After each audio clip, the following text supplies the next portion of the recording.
এই ম্যাপটি ভালো করে দেখুন।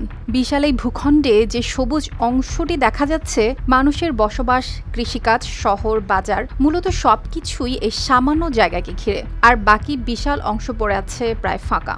মানে দেশটির প্রায় ৯৭% ভূমি নিয়মিত ব্যবহারযোগ্য নয়। কিন্তু অবাক করা বিষয় হলো, আজ যে সাদা শুষ্ক মরুভূমি চোখে পড়ছে, একসময় এখানেও ছিল সবুজের সমারোহ, ছিল পানি, ঘাসভূমি, প্রাণী আর মানুষের বসতির চিহ্ন। তাহলে কালের পরিক্রমায় সেই সবুজ ভূমি কিভাবে রূপ নিল নিষ্ঠুর মরুভূমিতে? এটা কি কোনো অভিশাপ, নাকি এর পেছনে লুকিয়ে আছে অন্য কোনো রহস্য?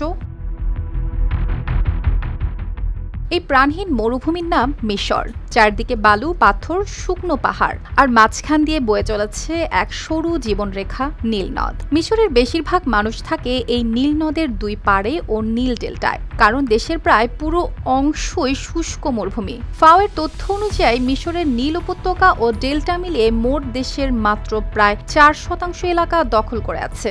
আর আইএনইডি বলছে মিশরের ৯৫% বেশি মানুষ থাকে দেশের মাত্র ৫% জায়গায়, মূলত নীলনদ, নীল ডেল্টা ও আশেপাশের শহর এলাকায়। তাহলে প্রশ্ন হলো, এত বড় দেশ হয়েও মিশরের ৯৬ থেকে ৯৭% ভূমি কেন প্রায় খালি? এটা কি কোনো অভিশাপ? উত্তর হলো না।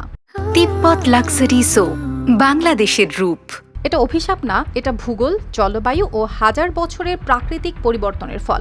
মিশর উত্তর পূর্ব আফ্রিকায় অবস্থিত। এর বড় অংশ পড়েছে সাহারা মরুভূমির ভেতরে। সাহারা হলো পৃথিবীর সবচেয়ে বড় গরম মরুভূমি। এখানে বৃষ্টি খুব কম হয়, তাপমাত্রা অনেক বেশি থাকে, আর মাটিতে কৃষির জন্য প্রয়োজনীয় আর্দ্রতা থাকে না। তাই নীলনদ ছাড়া মিশরের বেশিরভাগ জায়গায় স্থায়ী বসতি ও কৃষি গড়ে ওঠা খুব কঠিন। ন্যাশনাল জিওগ্রাফির ভাষায় নীলনদ না থাকলে মিশরের প্রায় সবটাই মরুভূমি হয়ে যেত। কিন্তু অবাক করার মতো সত্য হলো, আজ যে সাহারাকে শুকনো ও নিষ্ঠুর মরুভূমি হিসেবে দেখা যায়, একসময় তার বড় অংশ ছিল সবুজ। বিজ্ঞানীরা এই সময়কে বলেন আফ্রিকান হিউমিড পিরিয়ড বা গ্রিন সাহারা। নাসা আর্থ অবজারভেটরির তথ্য অনুযায়ী প্রায় ১১,০০০ থেকে ৫,০০০ বছর আগে সাহারা অনেক বেশি ভেজা ও সবুজ ছিল। তখন সেখানে ঘাসভূমি, জলাভূমি, এমনকি বড় বড় হ্রদও ছিল। ভূতাত্ত্বিক ও প্রত্নতাত্ত্বিক প্রমাণে দেখা যায়, আজ যেসব জায়গা বালুর সমুদ্র, সেসব জায়গায় একসময় পানি, উদ্ভিদ ও প্রাণের উপস্থিতি ছিল।